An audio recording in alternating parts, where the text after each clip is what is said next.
There's been a lot of work in Brussels in particular. We had a meeting just last week with Nellie Crow's office. Nellie is she was the competition commissioner and is now responsible for IT. We've had Vivian Redding, who was the IT commissioner, support some of our conferences. So in Brussels and through to national governments.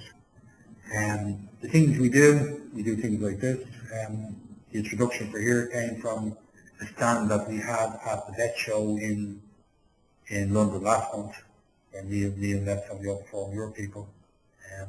We speak at conferences, we make submissions, made submissions recently, strong submissions on the European interoperability framework. And myself, Neil introduced me earlier, I'm a non-executive director of Open Forum Europe since about 2005. I've been in some way or other associated with open source since about 95 when we used Linux on some projects out in California. I founded this open app company in 2002. So I'm a contributor in the space for making a living out of open source software. Okay, I think that's actually surprised I've gone a little bit over my time. Sorry about that, guys. I've gone to about 40 minutes. Yeah, no, that's great. Thanks a million, Mel. That was brilliant. We have a few questions that have just been kind of streaming through. Can you see them in the chat, or do you want me to shout them out to you? Let me just see if I can find the chat. I can shout if you want. Sure, go ahead. So from Killian Byrne, he's saying, is there kind of a perception that software you get for free is of low quality and just best to avoid it? And is that kind of a barrier you've seen? Yes, yeah, I think that is a barrier. But it's a barrier more with the uninitiated. You know, it's people who are in the software world wouldn't think that. You know, they wouldn't think something like Apache is the best web server out there by more than a country mile. So there's that kind of general throwaway remark. But somebody who would say that to you probably isn't somebody who knows much about software, much about the application. So, you know, I do know guys maybe who work, say, maybe people who work at Oracle and only work in Oracle. You know, so they tell me they're IT guys, but they don't have a PC at home. They don't bring their laptop with them. Like in the space I'm in, that we participate in looking at the software all the time, and people who like IT are typically doing that. So I think people who like or play in IT wouldn't have that perception. I don't know, does that help? Yeah, that's great. We've also, Morris Bond here says, seems the education system in Ireland is a difficult area to implement any kind of change. Computer science is still not a leading cert subject, which highlights the complete lack of knowledge or desire to change old traditional approaches of teaching. So he's basically asking, will secondary schools or even primary schools embrace e-learning technologies, or do you feel there is a certain amount of fear of implementing these technologies? My perception is just fear. And probably some of it may be valid because some of this stuff can be distracting. Probably, you know, to educators, they probably find some of the tools can be distracting. But I think also there's an acceptance. If I talk to people and they say, oh sure, I wouldn't know anything about that, and that's supposed to be okay. I look at them and say, well, you should know something about that. You know, if you're in this space, like the teachers in Korea know something about it, the teachers in Japan know something about it, the teachers in India know a lot about this stuff. You know, they make it their business too, and that's what's making them competitive. So, you know, I think there's an acceptance that, oh, we don't know anything about this, and, you know, that's okay. I think that's an acceptance that we should banish. You know, people with responsibility for these things should start to know. And, you know, I think Morris's point about computer science being on the leading cert, it absolutely should be on the leading cert. You know, and we should find a way to make it relevant and teach it, not to teach products, but to teach an understanding of this way of thinking. One of the discussions we had in Belfast at the conference recently was about, in the health space, health informaticians as we call them, the people who understand data models and how to query data and how to find, you know, how many children with this type of diabetes, blah, blah, blah. You know, how do you answer these kind of questions?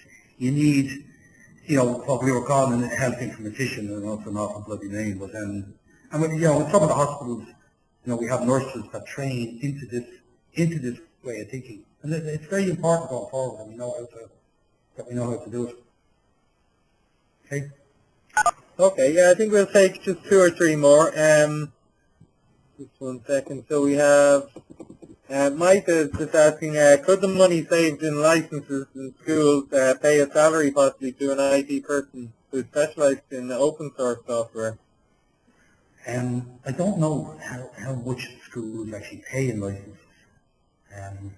I certainly think some schools should try it. I think there should be serious pilot projects around the country to make this work. Because I would believe that it's only within the system that you can really understand your own issues. And it's from teachers talking to other teachers, talking to schools.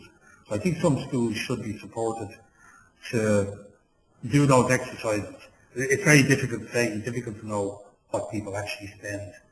There is talk of this big sum of money the Battle Keep announced before Christmas, 22 million that was supposed to be spent, and 150 million over a number of years. But the thinking there seems to be to just buy laptops, or maybe we'll be buying the whiteboard. So it's to do the capital piece. But that doesn't move on the engagement of teachers in the subject, bar their own personal investment, their own personal time and enthusiasm, I think. I'm sure that answers the question. Margaret Keane is asking, is there any open source alternative that you know of to TechSmith Camtasia? That's the recording software. I use one called Wink, W-I-N-K. It's not as nice as Camtasia, but it's not bad. And there is another one now, and I'm sorry, Margaret, it's not coming to mind. Yes, I've used another one, but Wink is probably the best that I know of. Okay, thanks for that. Niall Deviney is asking, have you heard of any studies that have studied the acceptance of OSS among adult education in terms of replacing software that people may have been used to using? No, I actually haven't, because we did try to push this product that we made ourselves, which was an accredited training material in OpenOffice. We have offered that for free to a number of adult education organisations. Actually not in Ireland, some in the Middle East and that.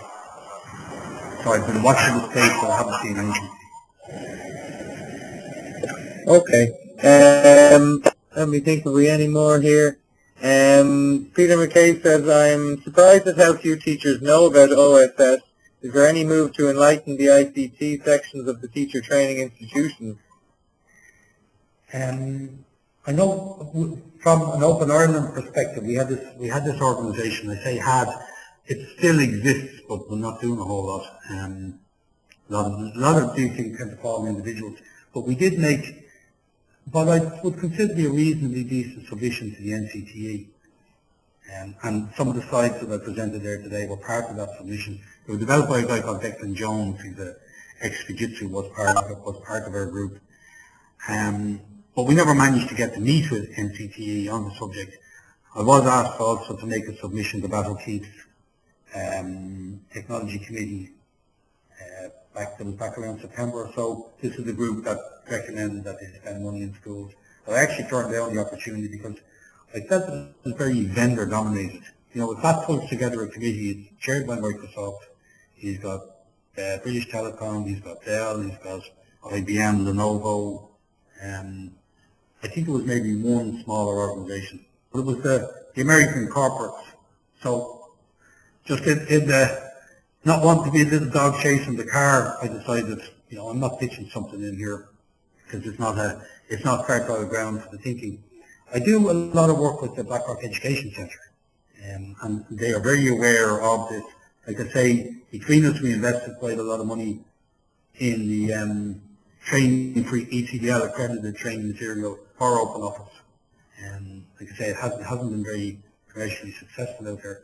But I would say some of the training organisations know about it. But it's not on your curriculum, it's not on the agenda, so I don't know that the demands coming out of the system isn't demanding it of them.